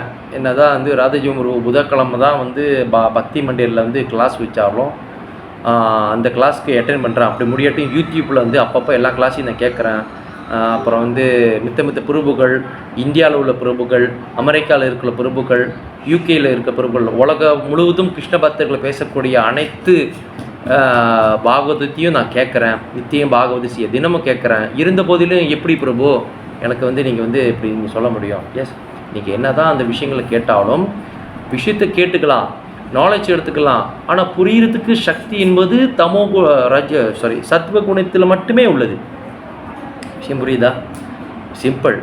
நீங்கள் எவ்வளோ வேணால் கிளாஸ் கேட்கலாம், எவ்வளோ வேணால் செய்யலாம். ஆனால் சத்வகுணத்துக்கு நீங்கள் வரவில்லை என்றால் அந்த ஃபிலோசோஃபி, அந்த தத்துவம், பாட்ட விசாரா, தத்துவ விசாரா, மேலோட்டமாக நீங்கள் அந்த தத்துவத்தை புரிஞ்சுக்கிறீங்களா, ஆழமாக தத்துவத்தை புரிஞ்சுக்கிறீங்களா அப்படின்ற விஷயத்த சத்வகுணத்தில் இருந்தால் மட்டும்தான் புரியும். குறைஞ்சபட்ச பொறுப்பாதை எப்பவுமே சொல்லுவார், நீ ஒன்றும் சுத்த சத்துவத்துக்கு வரையா இல்லையோ, அது நீ எல்லாரும் இங்கே முக்குணங்களை மாட்டிக்கிட்டு தான் இருக்காங்க. குறைஞ்சபட்சம் சத்வகுணத்துக்கு வா, அப்போ தான் உனக்கு அந்த ஸ்பிரிச்சுவல் ஆன்மீகன்ற விஷயத்தை புரியும். அது வரைக்கும் நீ வந்து இது பண்ண முடியாது அப்படின்னு பகவானாக இருக்கட்டும், ஆச்சாரர்களுக்கும் நம்மளுக்கு சொல்லி கொடுத்துட்டு போயிருக்காங்க. ஸோ இந்த விஷயங்கள் பற்றி பேசிட்டு இருக்கும்போது அது வந்து அதாவது இந்த ஸ்லோகத்தோட ரஜஸ் தமஸ் சாபிபூய சத்வம் பவதி பாரத ரஜ சத்வம் தமச்சைவ தமஸ் சத்வம் ரஜஸ் தத. ஓகே, இந்த ஸ்லோகத்தோட அதாவது பரதினி மைந்தினி சத்வகுணம் சில சமயங்கள் ரஜோகுணத்தையும் தமோகுணத்தையும் தோற்கடித்து மேலோங்குகின்றது. சில சமயம் ரஜகுணம் சத்வகுணத்தையும் தமோகுணத்தையும் தோற்கடிக்கின்றது. மேலும் இதர சமயங்கள் தமோகுணம் சத்வகுணத்தையும் ரஜோகையும் தோற்கடிக்கின்றது. இவ்வாறு உயர்நிலைக்கான போட்டி எப்போதும் நிலவுகின்றது. இப்படி சொல்லிட்டு இந்த ஸ்லோகத்தோட விஷயத்தை 3 விஷயமாக சொல்லியிருப்பார். 11, 12, 13. சாத்விக குணத்தை பற்றி சொல்லியிருப்பார் 11ல், ரஜோகுணத்தை பற்றி பேசியிருப்பார் 12ல், தமோகுணத்தை பற்றி பேசியிருப்பார் 13ல். இந்த ஸ்லோகத்துக்கு விரிவாங்கமாக பேசியிருப்பார். ஸோ அதில் வந்து நம்ம இன்றைக்கி அந்த டாப்பிக்கோடு சேர்த்து 11 கொடுத்ததுனால தான் 11 நான் பேசுகிறேன். 12, 13 வேறு பொறுப்புகள் பேசுவாங்க. இல்லை நினைக்கிறேன் நான் அடுத்த வாரம் நான் தான் பேசுவேன். ரைட்டு, நான் தான் பேசுவேன். ஸோ இன்னும் விரிவாக சொல்கிறேன். ஸோ இன்னைக்கு 11 பார்த்துடலாம். சர்வ திவரேஷு தேக அஸ்மின் பிரகாச உபஜாயத்தே ஞானம் யதா ததா வித்யா விபுருத்தம் சத்வம் இத்யுதஹ. உடலில் எல்லா கதவுகளும் ஞானத்தால் பிரகாசிக்கும் போது சத்வகுணத்தில் தோட்டத்தை அனுபவிக்க முடியும். ஸோ புறபாத ஒரு சின்னதாக தான் இருக்குது, நான் அதை படிச்சிடுறேன். உடலில் 9 கதவுகள் உள்ளன. 9ல் 9 கதவுகள், 9 கேட்ஸ் இருக்குது அப்படின்வாங்க. 2 கண்கள், 2 நாசி துவாரங்கள், ஓகே, 2 கண்கள், 2 காதுகள், 2 நாசி துவாரங்கள், மூக்குக்கு 2 துவாரங்கள், அது வாய், பாலுறுப்பு, ஆசனவாய், இது 9 இருக்குது. ஒவ்வொரு கதவிலும் சத்வகுணத்தின் அறிகுறி பிரகாசிக்கும் போது ஒருவன் சத்வகுணத்தை வளர்த்தல் என்பதை புரிந்து கொள்ளப்பட வேண்டும். ஸோ நம்ம சில விஷயங்களை பார்க்குறதா இருக்கட்டும், கேட்குறதா இருக்கட்டும், சுவாசக்கூடிய விஷயங்களாக இருக்கும், எந்த மாரி விஷயங்கள் இப்போ நீங்கள் உதாரணமாக நீங்கள் பார்க்கலாம். எந்த மாதிரி விஷயங்கள் அவங்க கேட்குறாங்க காது கொடுத்து, அது விஷயம் நீங்கள் கண்டுபிடிக்கலாம். இப்போ ஒரு பாடலாக இருக்கட்டும், அவங்க கேட்கக்கூடிய சாங்ஸ் இருக்குல்ல, அந்த சாங்ஸு அதாவது அந்த பாடல்களை வச்சே நீங்கள் அவங்க யாருன்னு கண்டுபிடிக்கலாம். சாந்தமான பாடல்கள் இருக்குது, ஒன்றுமே புரியாத பாஷையில் கூட கேட்பாங்க சில பேர் பாடல், ரிமேக்ஸ் என்னமோ சொல்லி கேட்பாங்க. அவங்க கேட்கக்கூடிய அந்த பாடலை வச்சு அவங்க யாருன்னு சொல்லலாம். சில பேர் சொல்லுவாங்களா, நீ யார் என்று உன்னை நம்பன் யார் என்று கூறு, நான் உன்னை யார் என்று கூறுகிறேன். தமிழ் ஒரு பழமொழி மாதிரி இருக்குது. அதாவது நீ யாருன்னு உன் கூட்டாளி வச்சு நான் சொல்லிடுவேன் அப்படின்னு சொல்லுவாங்க பெரியவங்க. பார்த்துருக்கீங்களா இல்லையா? ஓ இவன் தான் நான் கூட்டாளி, அப்போ நீ இவன் மாதிரி தான், இவன் கூட நீ சேர்றன்னா அப்போ நீ இவ்வளோ பெரிய ஆளாக இருப்ப அப்படின்னு சொல்லுவாங்க பெரியவங்க. அந்தமாதிரி என்ன மாதிரி பாடல் கேட்குறோம், என்ன மாதிரி விஷயத்த ரொம்ப விரும்பி கேட்குறோமோ அந்த குணங்கள் ஆதிக்கம் இருக்குது. நீங்கள் நல்லா கவனிங்க. நீங்கள் சில பேர்லாம் வந்து அந்த என்ன மாதிரி விஷயங்களை கேட்குறாங்களே தெரியாது, ஆனால் அது விரும்பி கேட்குறாங்க, அந்த குணத்தில் இருக்காங்க. அந்த குணத்தில் இருந்தால் தான் அந்த மாதிரி பாடலை அவங்க கேட்க முடியும், இல்லைன்னா கேட்க முடியாது. சாந்தமான குணத்தில் இருக்குவன் புரியாத மொழி, புரியாத இதோ இல்லை கரடு முருடான இருக்கக்கூடிய பாடலை கேட்பானா? கண்டிப்பாக கேட்க மாட்டான். அந்த அவனுக்கு அது அடிச்சிருவான், ஒன்று அடிச்சிருவான், இல்லை அதை விட்டு தூரமாக போயிடுவான். ஸோ அது குணங்களுடைய சிம்டம், அறிகுறி. அந்தமாரி பார்க்குற விஷயங்கள், அவன் எந்த மாதிரி விஷயத்தை விரும்பி பார்க்குறான், மூவியாக இருக்கட்டும், படங்களாக இருக்கட்டும், புத்தகங்களாக இருக்கட்டும், புக்ஸு படிக்கிறான், எந்த மாதிரி விஷயங்கள் புத்தகம் படிக்கிறான், அந்த குணங்கள் ரீதியாக தான் அவனோட இது இருக்குது. படங்கள் என்ன மாதிரி படத்தை விரும்பி பார்க்குறான். சினிமா படங்களாக இருக்கட்டும், ஹாலிவுட்டாக இருக்கட்டும், பாலிவுட்டாக இருக்கட்டும், ஹாலிவுட்டாக இருக்கட்டும், எந்த ஹூட்டாக இருக்கட்டும், எல்லாமே அதில் அவனுக்கு அடங்கியிருக்கு. அந்த விஷயங்கள் எந்த விஷயங்கள் விரும்பி பார்க்குறான். சண்டை படமா, பேய் படமா, அப்புறம் வந்து என்ன சொல்லுவாங்க, விசித்திரமான ஒரு கொடூரமான படமா. அப்போனா அந்த குணங்கள் அவனுக்கு இருக்கிறதுனால அது அவனை பார்க்க வைக்கிது, அந்த விஷயம் தூண்ட வைக்கிது. நீ பார், இந்த மாதிரி மூவிகளை, இந்த மாதிரி படத்தை பார்க்குது, குணங்கள் அடிப்படையாக இருக்குது. நீங்கள் இதெல்லாம் வச்சு அழகாக கண்டுபிடிக்கலாம் குணங்கள் எந்த குணத்தில் இருக்குன்னு. ஓகே. அப்புறம் வந்து நாசி துவாரங்கள்னா இப்போ சத்துவ குணங்கள் இருக்கவங்களாம் பார்த்தீங்கன்னா வீடு எப்பயும் பார்த்தீங்கன்னா வாசனையாக வச்சு காசை பாடுவாங்க. என்னது கொஞ்சம் இதாக இருக்கு, உடனே ஊதுபத்தி ஏற்று, சாம்பிராணி ஏற்று, வாசனை ஸ்ப்ரே அடி, அந்த ஸ்ப்ரே என்னது இப்படி இருக்கு. அவங்களுடைய அந்த குணங்கள் பக்கத்துலேயே ஏதாச்சும் குப்பைகள் இருந்தாலும், குப்பை தொட்டி இருந்தாலும் அப்படியே எல்லாம் நார்மலாகிடுச்சுலாம். ஏன்னா அந்த குணங்களுக்கு அவங்க உட்பட்டுட்டாங்க, பழகிறோம், அதெல்லாம் தானாக பழகிறாங்க. நீ புதுசாக நம்ம என்ன இதாக இருக்குது அப்படின்னு சொல்லுவோம். அவங்கள தான் அது பழகிருச்சுப்பா. ஏன்னா அந்த விஷயங்கள் அவங்களுக்கு அந்த தொம குணம் அப்படியே அது உட்கார வச்சிருச்சு அவங்கள. புரியுதுங்களா? ஸோ இதில் வச்சே நம்ம கண்டுபிடிக்கலாம் வாசனை. அதாவது அந்த என்ன மாதிரி விஷயங்களை நம்ம சுவாசிக்கும் போது நம்மளுக்கு என்ன விஷயங்கள் அது வந்து நம்மளுக்கு ஏற்றுக்குதோ. ஒரு இடத்துக்கு போகும்போது திடீர்னு ரோட்டில் போகும்போது ஏதாச்சும் ஒரு மிருகங்கள் வந்து பூனையோ நாயோ எலியோ ஏதாச்சும் செத்து போயிருந்தா அதை வாட நம்மளை ஏற்றுக்க முடியுதா? அங்கே நிற்பீங்களா? அங்கே நின்று சாப்பிடுவோம் நம்ம? இல்லை நமக்கு வந்து எதாவது செய்யுமாங்க, உடனே அந்த இடத்த ஓடிடும். ஏன்னா அந்த விஷயங்கள் நம்மளால் ஏற்றுக்க முடியல. ஏன்னா அந்த மாதிரி குணத்தில் நம்ம இல்லை. ஆனால் ஒரு காக்கா அங்கே போய் சாப்பிடும், ஒரு கழுகு அங்கே போய் சாப்பிடும். ஏன்னா அந்த அந்த பறவைகள் அந்த குணத்தில் அடிப்படையாக இருந்தனால தான் அந்த மாதிரி உணவை சாப்பிட முடியுது. ஒரு செத்து போன பணம், அதாவது பணங்களாக இருக்கட்டும், ஒரு செத்து போன இதாக இருக்கட்டும், ஒரு மிருகம் போய் சாப்பிடுதுன்னா அது எந்த மாதிரி குணத்தில் இருந்தனால அதை சாப்பிட முடியுது. நீ இதெல்லாம் வச்சு அழகாக கண்டுபிடிக்கலாம். பறவைகளாக இருக்கட்டும், மிருகங்களாக இருக்கட்டும், எந்த உயிர்வாளிகளும் ஒரு அழுக்கான விஷயம் அது. நீங்கள் என்ன அந்த மீனெல்லாம் வளர்க்குறப்ப அழகால இந்த கோல்டு ஃபிஷ்ஷாக இருக்கட்டும், அந்த மீன்லாம் தொட்டி வளர்க்குறப்ப அழுக்கு மீன் ஒன்று வளர்ப்பாங்க, பார்த்துருக்கீங்களா? ரொம்ப நாள் ஆச்சு காலம். அதெல்லாம் அந்த சில வெயிலில் போயிரும்போது இந்த தனிப்பட்ட முறையில் நானே இந்த பெரிய தொட்டியில் வந்து மீன்லாம் வச்சுருப்பேன். அழுக்கு மீன் வச்சுருப்போம். அந்த மீனை அழுக்க தான் ரொம்ப விரும்பி சாப்பிடும். அந்த மீனே அழுக்க தான் சாப்பிடும். அது மாதிரி கருப்பாக மாறியார் மீனே, அதோட உடலே வித்தியாசமாக இருக்கும். மீன் வளர்த்தவங்க, மீன் எக்கோரியம் போனவங்க அந்த மாதிரி பார்த்தீங்கன்னா அந்த மீன் இருக்கும். அது இப்போ வளர்க்குறாங்களா அந்த மீன் இருக்கா எனக்கு தெரியல, முன்ன எவ்வளோ ஞாபகம் இருக்குது. அந்த மீன் அழுக்க தான் சாப்பிடும். நீங்கள் என்ன தான் நீங்கள் தீனி போட்டாலும், நல்ல ஒரு விட்டமின் உள்ள புரோட்டீன் உள்ள ஏதாவது தீனி போட்டாலும் சாப்பிடவே சாப்பிடாது. அழுக்கு அதோட இயற்கை அந்த மீன் சாப்பிட்டு அந்த மலம் கழிச்சு அதுதான் சாப்பிட்டுக்கிட்டு இருக்கும் அந்த மீன். இப்போ தமோ குணத்தில் அதிகமாக இருக்கக்கூடிய அது உயிர்வாழி. காக்காவாக இருக்கட்டும், கழுகாக இருக்கட்டும், செத்து போனதை போய் சாப்பிடும். அது நம்ம கிட்ட கூட போக முடியாது, அந்த அளவுக்கு நாற்றம் வரும். ஆனால் போய் சாப்பிடும். காக்கா சாப்பிடும், கழுகு சாப்பிடும். அப்புறம் என்னது, ஓனாய் சாப்பிடும்.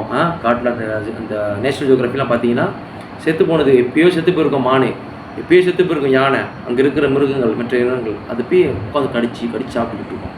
அவ்வளோ ருசி போலாது. ஸோ அந்த குணத்தில் இருக்கிறவங்க மட்டும்தான் அந்த மாதிரி விஷயங்கள். இதெல்லாம் சிம்டம், அறிகுறி. அந்த விஷயத்தை ஏற்றுக்க முடியுது. அப்போ அந்த குணத்தில் இருந்தால் தான் ஏற்றுக்க முடியும், இல்லைன்னா ஏற்றுக்கவே முடியாது. ஒரு சத்துவ குணத்தில் இருக்கிறவன் அதிகபட்சமாக வந்து என்ன சொல்லுவாங்க, எவ்வளோ தூரம் தூங்க முடியும் அவங்களால? குறைந்தபட்சம் எவ்வளோ தான் பண்டு ஒருத்த வந்து ரொம்ப அசதி, ரொம்ப இது ரெஸ்ட் எடுக்கணும் உடம்பு, 10 ஹவர் 12 தூங்கணும். 24 மணி நேரம் தூங்குறவங்களாம் போனால் என்ன ஆகுது? 20 ஹவர்ஸும் தூங்குறோன்னா என்ன ஆகும்? அதெல்லாம் தமோ குணம் இல்லை, தமோ குணத்தையே மிஞ்சி போன ஒரு குணம். அந்த அளவுக்கு வந்து அந்த குணங்கள் ஆதிக்கத்தை வந்து அதில் காமிக்குது. ஸோ இதெல்லாம் வந்து சிம்டம். உணவு முறையாக இருக்கட்டும், இருப்பிடமாக இருக்கட்டும், இதெல்லாம் வந்து காமிக்கிறாங்க. ஓகே, அந்தந்த விஷயங்களுக்கு ஏற்ற மாதிரி அது இருக்கிறப்ப அதுக்கு சத்வகுணத்தில் பொருள்களை சரியான நிலையில் காண முடியும், சரியான நிலையில் கேட்க முடியும், சரியான நிலையில் சுவைக்க முடியும். சுவைக்கிறது கூட அது வந்து டேஸ்ட்டு பண்ணுறாங்களா, அது கூட வந்து அவங்களுக்கு அந்த குணங்கள் ஏற்ற மாதிரி தான் இருக்கும். சத்வகுணத்தில் ரொம்ப நாளாக சத்வகுணத்தையே உணவை சாப்பிட்டுவங்க திடீர்னு போயிட்டு ரஜோ குணத்தை சார்ந்த உணவை கொடுத்து பாருங்கள், சாப்பிட மாட்டாங்க. அவங்க சாப்பிட முடியாது. ரஜோ குணத்தில் அதிகமாக சாப்பிட்டுவங்க சாத்விக குணத்தை சாப்பிட்டு பாருங்கள், கேட்டு பாருங்கள், இன்னையா ஒரு உரப்பு இல்லாமல் இருக்குது, உரப்பு இருந்தால் தானே இதாக இருக்கும். அவங்களுக்கு அது மாதிரி இல்லைன்னா என்ன பண்ணுவாங்க, ஊசி மிளகா வெட்டிக்குவாங்க. ஊசி மிளகா வெட்டிட்டு அதை வந்து இப்போ இங்கே மலேசியாவில் சொல்கிற கிச்சா போட்டு சாப்பிடுவாங்க. நீங்கள் இந்த இப்போ தமிழ்நாடாக இருக்கட்டும், ஆந்திராவாக இருக்கட்டும், ஆந்திராவில் தான் மிகப்பெரிய ஒரு ப்ரொடக்ஷன் இருக்குது. குண்டூர்னு ஒரு இடம் இருக்குது குண்டூரில். அந்த மிளகாவை நீங்கள் சாப்பிட்டீங்கன்னா உங்களை மாரி ஒரு லேஜண்ட் வேறு எங்கேயும் இல்லை.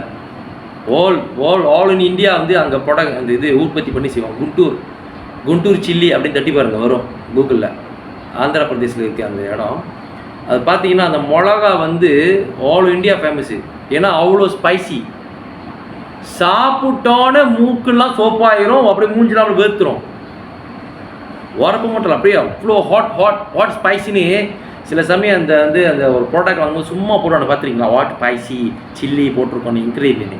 அது வந்து விளம்பரத்துக்காக அவனோட ப்ராடக்ட் விற்கிறதுக்காக போட்டிருக்கான். ஆனால் ஹாட் சில்லி நீங்கள் போனீங்கன்னா ஆந்திர பிரதேஷ் குண்டூருக்கு நீங்கள் போங்க, அப்போ உங்களுக்கு தெரியும் அதோட ஒரிஜினல் சில்லினா இப்படி ஒரு சில்லி இருக்கான்னு அது தெரியும். பட் நிறைய இடம் இருக்குது. பட் ஃபேமஸ் வந்து குண்டூர் அப்படின்ற ஊரில் அந்த சில்லி சாப்பிட்டாலே உங்களுக்கு தெரியும், அவ்வளோ உரப்பாக இருக்கும். அங்கே இருக்கிற ஆந்திர பிரதேசில் சில ரெஸ்டாரண்ட்லாம் குண்டூர் சில்லியை தான் பயன்படுத்துவாங்க. அவ்வளோ ஸ்பைஸியாக இருக்கும், உரப்பாக இருக்கும். ஸோ ரஜீவ் குணத்தோட ஒரு அதோடைய ஒரு சிம்டம் அவங்களுக்கு. அந்த மிளகா சாப்பிட்டு நீங்கள் சாத்விக உணவு கொடுத்தீங்கன்னா என்னையா ஒன்று உரப்பு ஒரு இதே இல்லை, சாப்பிடவே முடியாது. அந்த மாதிரி சாப்பிடுவாங்க, அதே சமயம் மிளகா கடிச்சிக்குவாங்க. அந்த மாதிரி இருந்தால் தான் அவங்க தான் சாப்பிட முடியும். ஏன்னா ரஜோ குணம் ஆதிக்கம் ஆகிருச்சு அந்த உணவு மூலிமா. அது மித்த உணவு எதுவுமே ஏற்றுக்க முடியல அவங்க தானே. ஸோ இதெல்லாம் வந்து ரொம்ப ரொம்ப ரொம்ப கவனிக்கக்கூடிய ஒரு விஷயம். ஓகே, உணவு முறை, நம்மளோட பழக்க முறை, டெய்லி ஆக்டிவிட்டி, எந்த ஒரு ஆக்டிவிட்டியை வச்சு நம்ம கண்டுபிடிக்கலாம் எந்த இதில் இருக்கும். காலையில் ஏஞ்சிக்க முடியாத ஒரு விஷயங்களாக இருக்கட்டும், மங்களாரத்துக்கு ஏஞ்சிக்க முடியாத ஒரு விஷயங்களாக இருக்கட்டும், புத்தகம் படிக்கிறது. குருபாதா சொல்வார், என்னுடைய ஒரு புத்தகம் நீ வந்து படிக்க உன்னோட குணங்கள் தான் ஆகும். இப்போ பாருங்கள், புத்தகம் படிக்கிற அந்த ஹேபிட், ரீடிங் ஹேபிட்ஸே போச்சு டோட்டலாக. யார் எத்தனை பேர் இப்போ வந்து நம்ம புத்தகம் படிக்கிற விஷயங்களை நம்ம வந்து இது பண்ணுறோம் இல்லை. படிக்கிற வாசிப்பு பழக்கம் இல்லை. குருபாத காலத்தில் இருந்துச்சு, நிறையா ஆச்சு, நல்லா சக்ஸஸ்ஃபுல்லாக இருந்துச்சு. இப்போ ரொம்ப ஸ்ட்ரகிள் பண்ணுறாங்க, கஷ்டப்படுறாங்க பக்தர் மத்தியில். ரீடிங்கு, படிக்கிறது, புத்தகம் குருபாதம் முக்கியமாக குருபாத புத்தகம் படிக்கிறது, ஜபம் பண்ணுறது, அப்புறம் ஹரிகதா பாவத கிருஷ்ண கதைகள் கேட்குறது, தத்துவங்கள் கேட்குறது, இதெல்லாம் வந்து சத்வ குணத்தோடைய ரொம்ப ஒரு முக்கியமான ஒரு விஷயம். இல்லைனா அது கேட்க மாட்டாங்க, போயிடுவாங்க. கேட்பாங்க, அதை ஏற்றி போயிடுவாங்க. அவங்களுக்கு ஏற்றுக்காது. ஏன்னா அந்த இதில் இல்லை. கொஞ்சம் அதுக்கு தான் சேவை செய்யணும், நாமத்தை சொல்லணும், அப்புறம் வந்து பகவான் சாது சங்கம் வச்சுக்கணும். இது மூலிமா தான் அவங்களுடைய விஷயங்களே கொண்டு வர முடியும். ஸோ இதெல்லாம் வந்து நம்மளுடைய ரொம்ப ரொம்ப கவனிக்கக்கூடிய விஷயங்கள். சிம்பிளாக இருந்துடக்கூடாது. இதெல்லாம் சிம்பிளான விஷயம், சிம்பிள் மாதிரி தான் இருக்குது. பட் இது நம்ம அழகாக ஸ்கெடியூல் போட்டு ஒரு அட்டவணை போட்டு நம்ம கவனிச்சுக்கிட்டோமா கரெக்டாக கிளியராக கொண்டு வந்துடலாம். அது வரைக்கும் ஆன்மீக கதைகளையும் விஷயங்களையும் செய்வோம். புரிந்திருக்கிற அந்த உணர்வு, அந்த புரிந்துக்கிற அந்த சிந்தனை நமக்கு கிடைக்காது. சரியா, நம்ம இன்னும் அந்த மாதிரி கீழான குணத்தில் இருக்கிறப்ப கிடைக்கும். குறைஞ்சபட்சம் சத்துவ குணத்துக்கு வரணும். இதுதான் ஆச்சாரர்களுடைய ரிக்வயர்மெண்ட், இது வேண்டுகோள். ஓகேவா? ஸோ இதில் வந்து ஒரு விஷயங்கள், அதை ஒட்டி இன்னொரு விஷயங்களை நான் பேச போகிறேன். ஒரு ஆச்சாரி பற்றி பேச போகிறோம். ஒவ்வொரு சண்டே கிளாஸ்லையும் நம்ம என்ன பண்ணுவோம், ஆச்சாரிகளை பற்றி நம்ம பேசுவோம். ஆச்சாரிகளை பற்றி நம்ம பேசுகிறப்ப என்ன ஆகுதுன்னா, நமக்கு வந்து அவங்களுடைய கருணை கடலாக வந்து நம்மளுக்கு கிடைக்கிது. அந்தமாரி இந்த மாதம் 18ஆம் தேதி அந்த ஆச்சாரியோடைய மறைந்த தினம், டீஸ் அப்ரன்ஸ் டே, திரியோபவதிதி. மறைஞ்சிட்டோம். நம்ம பௌதிகத்தில் வந்து பிறந்தநாள் கொண்டாடுவோம், தவறிட்டா இறந்துட்டா திதி செய்வோம் அந்தமாரி. ஆனால் வந்து பக்தர்கள், ஆச்சாரிகள், சாதுக்கள், குருக்கள்லாம் வந்து மறைஞ்சிட்டாலும் தோன்றினாலும் நம்மளுக்கு அது வந்து மகிழ்ச்சியான நாள் தான். இருந்த போது வந்ததும் நம்மளுக்கு நல்லது தான், போனதும் பகவானுக்கிட்ட அவங்க போய் சேர்ந்துட்டாங்கன்ற சந்தோஷத்தில் நம்ம இருக்கோம். கற்றுக்கிட்ட விஷயத்த நம்ம அவங்ககிட்ட கற்றுக்கலாம். ஸோ அந்த மாதிரி யார் பற்றி இன்றைக்கி நான் பேச போகிறேன்னா, ஸ்ரீ லோகநாத் கோஸ்வாமி அருமையான மிகப்பெரிய உதாரணங்களையும் வழிகாட்டிகளையும் காட்டி சென்ற ஒரு பக்தர். ஓகே, அவருடைய மறைந்த தினம் 18ஆம் தேதி இந்த மாதம் வருது. ஸோ அதனால் வந்து அவர் அந்த இது ஒட்டி நம்ம இன்றைக்கி பேசுகிறோம். ஸோ லோகநாத் கோஸ்வாமி சாதாரண நபர் கிடையாது. ஸோ இந்த விஷயம் நான் சொல்லக்கூடிய விஷயம் எத்தனை பேருக்கு புரியுதுன்னு எனக்கு தெரியல, பட் அதான் உண்மை. லோகநாத் கோஸ்வாமி அவர் யாருன்னா, பிருந்தாவனத்தில், பிருந்தாவனத்தில் பிரிஜாபூமி அப்படின்னு சொல்லக்கூடிய அந்த கோலோகத்தின் விதத்தில் அவர் ஒரு மஞ்சாரி. மஞ்சுளாலி மஞ்சாரி. மஞ்சுளாலி மஞ்சாரின்னா மிக பெரிய ஒரு ஒரு என்ன சொல்லுவாங்க, நிறைய மஞ்சாரி இருக்காங்க, நான் பேசியிருக்கேன் எப்பயுமே நிறைய மஞ்சாரி. அந்த மாதிரி மஞ்சுளாலி மஞ்சாரி, மஞ்சாரிகள்லாம் கோபியர்களுக்கு ரொம்ப ரொம்ப வேண்டியப்பட்ட ஒரு மஞ்சாரி. அந்த மஞ்சாரி தான் கிருஷ்ணா லீலாவில் மஞ்சாரியா, மஞ்சுளாலி மஞ்சாரியா இருந்த அந்த மஞ்சாரி தான் இந்த சைத்தன்யா மகாபிரபு காலத்தில் ஸ்ரீ லோகநாத் கோஸ்வாமியாக வந்து தோன்றினார். ஓகே, மஞ்சுளாலி மஞ்சாரி, லீலா மஞ்சாரின்னு கூட சொல்லுவாங்க. எங்கே? பிருந்தாவனத்தில், விருஜாபூமியில். ஓகே, கௌர லீலாவில் வந்து கிருஷ்ணா லீலாவில் மஞ்சுளாலி மஞ்சாரி, லீலா மஞ்சாரி. அப்புறம் கௌர லீலாவில் ஸ்ரீ லோகநாத் கோஸ்வாமியாக வந்தார். சரி, ஸோ லோகநாத் கோஸ்வாமியோடைய அப்பா பேர் வந்து பார்த்தீங்கன்னா பத்மநாப சக்கரவர்த்தி. ஓகே, பத்மநாப சக்கரவர்த்தி. அம்மா பேர் ஸ்ரீ சீதாதேவி. அவர் பிறந்த இடம் எங்கே பார்த்தீங்கன்னா தல்காரி இல்லை தலக்காரி அப்படின்ற ஒரு கிராமம், வில்லேஜ். இது வந்து சில பேர் சொல்லுவாங்க ஜேசூர் அப்படின்ற ஒரு டிஸ்ட்ரிக்டில் இருக்குது, இல்லைனா யசோதாரா அப்படின்ற ஒரு இது இருக்குது. அது எங்கன்னா இந்த வில்லேஜ் தல்காரின்ற வில்லேஜ் எங்கே இருக்குன்னா, இப்போ உள்ள ப்ரெசன்ட் டேயில் எங்கே இருக்குன்னா, இப்போ உள்ள காலத்தில் எங்கே இருக்குன்னா பங்களாதேஷ். இப்போ தான் நம்மளுக்கு பங்களாதேஷ், பாகிஸ்தான்லாம் வந்து தனித்தனியாக இருக்குது. முன்பொரு காலத்தில் அதெல்லாம் பாரத தேசத்தை சேர்ந்த ஒரு நாடு. ஓகேவா? ஸோ பங்களாதேஷில் இருக்குது. சில ஆச்சாரிகள் கௌடி பிரம்ம மத்துவ கௌடி சம்பிரதாயம் சேர்ந்த ஆச்சாரிகள் பாதிக்கு பாதி வந்து பார்டர் பிரித்தனால பாதி பங்களாதேஷில் இருக்குது, இன்னும் கொஞ்சம் பாதி வெஸ்ட் பெங்காலில் இருக்குது, அப்புறம் ஒரிஷாவில் இருக்குது. ஓகேவா? நம்மளுடைய பிரம்ம மத்துவ கௌடி சம்பிரதாயத்து ஆச்சாரிகள், சாதுக்கள், குருக்கள்லாம் சில பேர் இந்த பார்டர் பிரிச்சோன்னு போயிட்டாங்க. ஆனால் ஸ்டில் பக்தர்கள் வந்து யாத்திரா பண்ணுறப்ப, பரிக்கிராமா போடுறப்ப, இந்தமாரி ஆன்மீக பயணம் பண்ணுறப்ப இந்தமாரி அவங்க பர்த் பிளேஸ்லாம், பிறந்த இடம் போய் பார்த்துட்டு வராங்க. தோன்றிய இடம் இங்கேருந்து போய் பார்த்துட்டு வர பக்தர்லாம் இருக்காங்க. ஸோ அதுலேருந்து கிடச்சது தான் இப்போ இருக்குது பங்களாதேஷ். ஸோ இவர் வந்து மிகப்பெரிய ஒரு பக்தர். சத்கோஸ்வாமி, ரூப கோஸ்வாமி, சனாத கோஸ்வாமி, ரகுநந்த கோஸ்வாமி, ரகுநாத் கோஸ்வாமி, எல்லா ஆச்சாரிகள் 6 கோஸ்வாமிகளும் மூத்த பக்தர். இவங்களுக்கு இன்னும் பெரிய பக்தர்னால் இந்த ஸ்ரீ லோகநாத் கோஸ்வாமி.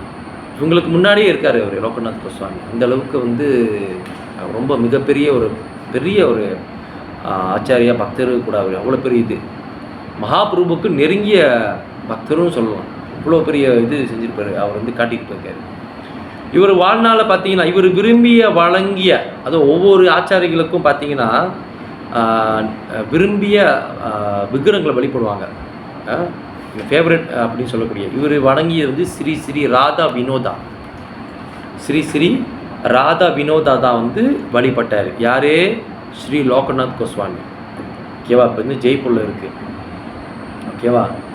ஸோ இவரோட பற்றி நீங்கள் இன்னும் கொஞ்சம் டீட்டெயிலாக போனீங்கன்னா கௌர கணோதேஷ தீபிகா அப்படின்ற புத்தகத்தில் நீங்கள் இவரை பற்றி டீட்டெயிலாக பார்க்கலாம். கௌர கணோதேஷ தீபிகா.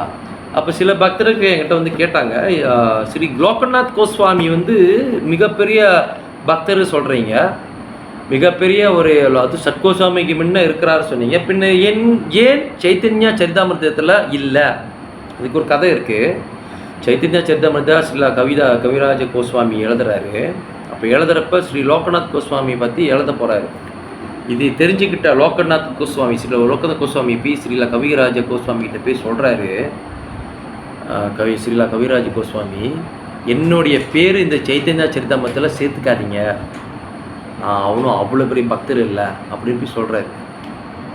இது கேட்டு ஸ்ரீலா கவிராஜ கோஸ்வாமி சொல்கிறாரு, நீங்கள் என்ன எல்லா சத்கோஸ்வாமிகளும் மூத்த பக்தர், நீங்கள் எப்படி இந்தமாரி சொல்ல முடியும்? இல்லை வேண்டாம், நான் இப்படியே இருந்துக்கிறேன், என் பேரை பதிச்சுன்னா நான் அவ்வளோ பெரிய இது இல்லை. மகாபிரபு அதில் இருக்கார், சைத்தன்யா சரிதாமிர்தத்தில் மகாபிரபு முக்கியமாக இருக்கார்.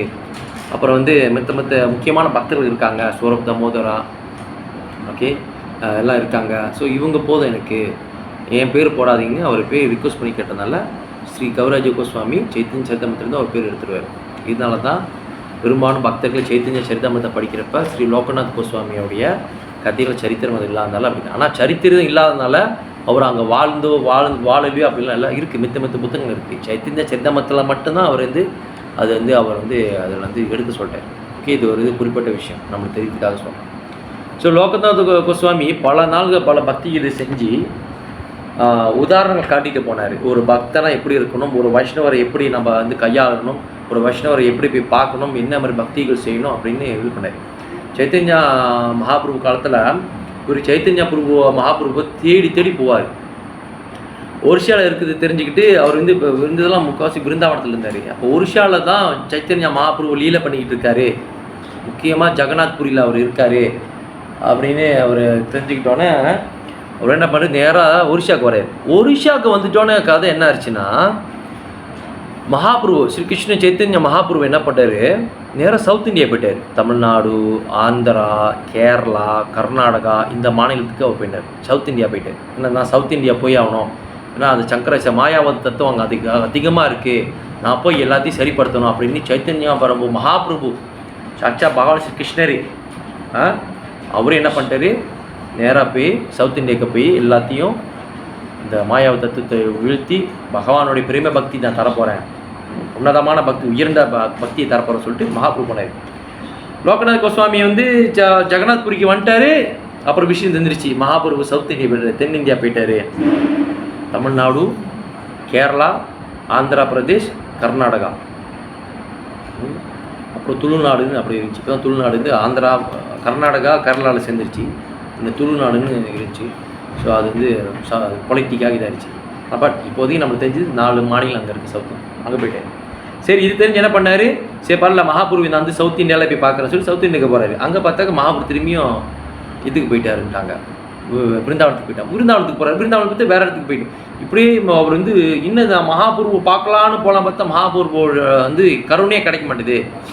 பிருந்தாவனத்தில் போயிட்டோன்னே எல்லா சத்கோஸ்வாமியை கூப்பிட்டு காலில் விழுந்து அவர் வந்து நமஸ்காரம் பண்ணி தண்டவாட் பண்ணி அவர் வந்து அழுந்து கேட்குறாரு, மகாபிரபு நான் பார்க்கலான்னு வரேன், மகாபிரபு கண்ணிலே சிக்க மாட்டுறாரு, எனக்கு நான் போகிற இடம்லாம் அவர் கிளம்பி போயிடுறாரு, எனக்கு என்ன கருணை இல்லையா, எனக்கு வந்து வாய்ப்பு கிடைக்காதா, நான் பந்தப்பட்ட ஜீவாத்மாவா, எனக்கு என்னாச்சு, ஏன் எனக்கு அப்படி இப்படின்னு அழுகுறாரு, புலம்புறாரு.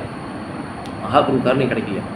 அந்த அளவுக்கு வந்து லோகநாத் கோஸ்வாமி வந்து ரொம்ப இதாக இருந்தார். இன்னொன்று வந்து ஸ்ரீ லோகநாத் கோஸ்வாமி அவருடைய பக்தி பார்த்து, அவருடைய வந்து என்ன சொல்லுவாங்க, அவருடைய பக்தி, அவருடைய பகிரங்கமான அந்த கொள்கையை பார்த்து நிறைய சீடர்களை போய் காலில் விழுந்து என்னை உங்கள் சீடராக ஏற்றுக்குங்க, என்னை வந்து தண்டோபுராணம் குருவே பசி பட்டினியாக இருந்து காலில் விழுந்து கெஞ்சுவாங்க, என்னை சீடராக ஏற்றுக்குங்கண்ணா. அவரை யாரையும் சீடராக ஏற்றுக்கவே இல்லை. முதல்ல எல்லாம் தள்ளி ஓடிடுவாங்க. ஏன்னா குரு ஒரு சீடன் எடுக்கிறது சாதாரண விஷயம் கிடையாது. ரொம்ப கிளாஸில் சொல்லியிருக்கேன். ஏன்னா அது ஒரு ஹெவியான பொசிஷன், ரொம்ப ரொம்ப ரொம்ப ஜாக்கிரதையாக இருக்கும் பொசிஷன். ஏன்னா தன்னுடைய முன் ஜென்மத்தை பாவத்தை அக்னி சாட்சியாக வச்சு அவர் எல்லாத்தையும் எடுத்துடுறாரு. பாவம் போச்சு. ஆனால் அதுக்கப்புறமும் பக்தர்கள் செய்யக்கூடிய சீடர் வந்துட்டா, சீடராக ஆகிட்டாங்க. ஆனால் அந்த சீடர் செய்யக்கூடிய அந்த பாவங்கள் குருநாதரை பாதிக்குது. எவ்வளோ பெரிய விஷயம் பார்த்தீங்களா, சாதாரண விஷயம் இல்லை. ரொம்ப ரொம்ப ரொம்ப ரொம்ப குரு நான் ஒரு குருக்கிட்ட போய் சரணாகதி அடைஞ்சு எடுத்துக்கிறாருன்னா பாவத்தை போக்குறாரு. இன்னொன்று வந்து அந்த குரு நம்மளை எல்லாம் விருந்தாவனத்துக்கு கொண்டு போகணும். முக்கியமான ஒரு மிகப்பெரிய ஒரு பொசிஷன், அது சாதாரண பொசிஷன் இல்லை. அதனால் குரு வந்து யாரும் ஏற்றுக்க மாட்டாங்க, உபதேசம் பண்ணுவாங்க. நிறைய பேர் உபதேசம் பண்ணுவாங்க. இவருங்க நம்ம கௌரகிஷோர் ஸ்ரீலா கௌரகிஷோர பாபாஜி சில பக்தி சித்தம் சரஸ் தாக்கூர் கேட்குறாரு. மொத்தம் என்ன பண்ணுறாரு, கிட்டேயே சேர்க்கல அவர் வந்து யாரும் கிட்ட வரக்கூடாதுக்காக அழுக்கான இடத்துல போய் உட்காந்துக்குவார். யாரும் வராதிங்க, பக்கத்துலேயே வராதிங்கப்பா. சில கௌரி சரித்திரத்தை படிச்சிங்கன்னா தெரியும். அப்போ தான் என்ன பண்ணுறாரு, சில பக்தி சித்தம் சரஸ் தாக்கூர் பார்த்தாரு, முடியல, நீங்கள் என்னை ஏற்றுக்கலைன்னா நான் இந்த இடத்துலேருந்து குச்சிருவேன், ஏன்னா அந்த அவங்க வேணும் அப்படின்னு. இவனை இவ்வளோ இதாக இருக்கான்னு சொல்லிட்டு தான் சில பக்தி சித்தாந்த சரஸ் தாக்கூரை வந்து அவர் ரொம்ப அதுக்கப்புறம் ஏற்றுக்குவார். கௌரீஸ்வர் பாபாஜி வந்து அதுக்கப்புறம் பாப்பா சரி நான் அவனை வந்து ஏற்றுக்கிறேன் அப்படின்னு சொல்லி ஏற்றுக்குவார். அந்தளவுக்கு வந்து அவ்வளோ பெரிய ஒரு விஷயம் வந்து அவர் வந்து உதாரணம் காட்டிகிட்டு போயிருக்கார். அந்தமாரி லோகநாத் சுவாமி வந்து ஏற்றுக்கல. அதுக்கப்புறம் ஸ்ரீலா நரோத்தமா தாஸ் டாக்கூர் வந்து அதுக்கப்புறம் தான் அவருடைய பக்தியை பார்த்து தன்னை சீடராக ஏற்றுக்கிறார். யார், ஸ்ரீலா லோகநாத் சுவாமி. அவருடைய டிசைபிள் தான் ஸ்ரீலா நரோத்தமா தாஸ் டாக்கூர். நமக்கு வந்து நரோத்தமா தாஸ் டாக்கூர் கண்டிப்பாக தெரிஞ்சே ஆகணும். பிரம்ம மத்துவ கௌடி சம்பிரதாயத்தில் நம்ம பாடக்கூடிய பாடல்கள் சாங்ஸ் எல்லாமே முக்காவாசி பாடல்கள் நரோத்தமா தாஸ் 2 பேர் தான் முக்கியமாக இருப்பாங்க. நீங்கள் எந்த பாடலும் பாடுங்க, கௌடி பிரம்ம மத்துவ நம்ம கௌடி வைஷ்ணவருடைய பாடலை பாடுங்க, ஒன்று முக்கியமாக ஸ்ரீலா பக்திவினோத் டாக்கூர், சச்சிதானந்த பக்திவினோத் டாக்கூருடைய பாடலாக இருக்கும். ரெண்டாவது ஸ்ரீலா நரோத்தம தாஸ் டாக்கூர் பாடலாக இருக்கும். இவங்க 2 பேர் பாடல் இல்லாமல் அந்த எந்த ஒரு ஃபங்க்ஷனுமே நடக்காது. மித்த ஆச்சாரியர்கள் இருப்பாங்க, பாடுவோம் நம்ம, ஆனால் குறைவு. இவங்க 2 பேருடைய பாடல் தான் அதிகபட்சம் பாடுவோம். ஓகேவா? ஸோ அது வந்து ஸ்ரீலா நரோத்தம தாஸ் டாக்கூரை வந்து ஒரே ஒரு டிசாபிள் தான் இருக்குது. அவருக்கு டிசாபிள்னு எடுத்துக்கிட்டால் ஸ்ரீலா நரோத்தம தாஸ் டாக்கூர் தான், ஸ்ரீ லோகநாத கோஸ்வாமி. அந்த அளவுக்கு வந்து ரொம்ப பகிரமாக இருந்தார் அவர் பக்தி. அந்த அளவுக்கு வந்து அவர் வந்து செஞ்சு காமிச்சிட்டு போனார். பக்தி ஒரு சீடர்னா எப்படி இருக்கணும், சீடன் எப்படி இருக்கணும். நரோத்தம தாஸ் டாக்கூர் பார்த்து நீங்கள் தெரிஞ்சுக்கலாம் ஸ்ரீ லோகநாத கோஸ்வாமி எப்படி அவர் கற்றுக் கொடுத்துருப்பாரு. அவரோட பாடல் நம்ம பாடுவோம், ஸ்ரீ குரு வந்தனில் பாடப்படுவோம், ஸ்ரீ குருவின் வழிபாடு இதில் பாடுவோம். அவர் வந்து முழுக்க ஒவ்வொரு பாடல் எழுதும்போது தன்னுடைய குருநாதர் நினச்சி அவர் எழுதுவார். யார்? ஸ்ரீலா நரோத்தம தாஸ் டாக்கூர். அந்த மாதிரி நிறைய பாடல்கள் எழுதியிருக்காரு. பெருமை பக்தி சந்திரிகா நீங்கள் பார்த்தீங்கன்னா அவ்வளோ பாடல்கள் இருக்குது. அதில் முக்கியமான பாடல்களை தொகுத்து தான் நம்ம எழுதியிருக்காங்க. இப்போ நமக்கு வந்து இந்த மாதிரி பாருங்கள், அழகாக வைஷ்ணவா சாங்ஸ்ன்னு சொல்லி இந்த மாதிரி புக்கு இருக்குது. இந்த மாதிரி புக்கு இருக்குது பார்த்தீங்களா? இதெல்லாம் வந்து பார்த்தீங்கன்னா ஸ்ரீலா புருபாத காலத்தில் கம்பைல் பண்ணி கொடுத்தது. அப்பா நீ கஷ்டம்லாம் படாத, மங்களாரத்துக்கு இந்த பாட்டு பாடணும், துளசி ஆரத்துக்கு இந்த பாட்டு பாடணும், நரசிம்மருக்கு இந்த பாட்டு பாடணும், கௌரவத்துக்கு இந்த பாட்டு பாடணும், ஜுலானா யாத்ரா ராதா ஊஞ்சல் திருவிழா வரப்போ இந்த பாட்டு பாடணும், அப்புறம் வைஷ்ணவர் வந்து மறைஞ்சிட்டா இந்த பாட்டு பாடணும், குருவுக்கு இந்த பாட்டு பாடணும், பக்தர்களுக்கு இந்த பாட்டு பாடணும், ஸ்ரீ ஸ்ரீ ராதாகிருஷ்ணன் இந்த பாட்டு, நித்யானந்த பிரபுக்கு இந்த பாட்டு பாடணும், கௌரவங்க மகாபிரபுக்கு இந்த பாட்டு பாடணும். எல்லா பாட்டையும் தொகுத்து கம்பைல் பண்ணி இந்த புக்கில் வச்சுட்டாரு. ஆனால் புருபாதுக்கு முன்னே என்ன நடந்துச்சுன்னா, எல்லாரும் தேடி புக்கு படிப்பாங்க. இந்த சச்சிதானந்த பிரபு பக்திவினோத் டாக்கூர் எழுதினிய கீதாவளியிலேருந்து பாட்டு எழுதிப்பாங்க. நரோத்தம தாஸ் பிரிமை பக்தி சந்திரிகாவை அதை எடுப்பாங்க. இன்னொரு புக் எழுதியிருக்காரு படத்தில் பிராதானான்னு எழுதியிருப்பார் போல, அதுலேயும் ஒரு பாடல் இருக்குது. இப்படி தேடி எழுதுவாங்க. ஆனால் புருபாத் என்ன பண்ணுறாரு, சிம்பிளாக வைஷ்ணவா சாங்ஸ் சொல்லி இந்த மாதிரி புக்கை வெளியாக்கிட்டாரு. ரொம்ப ஈஸியாக இருக்குல்ல, ரொம்ப சிம்பிளாக கொண்டு வந்துட்டாங்க.